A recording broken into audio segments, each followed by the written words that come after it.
Nek dituthal Garuda kentolmu engko mlonyo. Dituthal.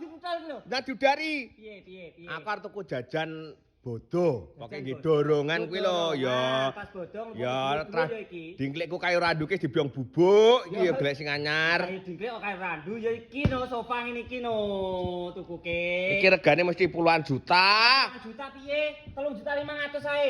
3.500.000. Iya oleh milih. Rada minggir nek dituthal mbon-mbonamu ngambek Garudane. Garuda tapi gak makani pur. Oh iki. Piye? Iki iso milih. Milih bebas. Milih iki oleh. Sing rupane to maksude. Ya rupane, Sing kayu coklat oleh, yo enek.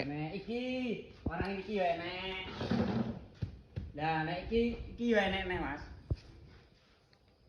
Sultan, gawe sultan iki. Kursine Pak Carik kitunge. Lah ngono lho. Tapi yo rada larang iki. Iki piro? Tah menengi kok iki. 5,5 nek sing iki. 5,5. Lungguh dorong sing genah kono tak tekok sing gayeng aku. Ya engko kita kei. Heeh, mbok kei pot. Yeah. Lah iki piye carane pesen kuwi aku ki ora Jawa wong kawak ora Jawa HP ngono kuwi ora Jawa.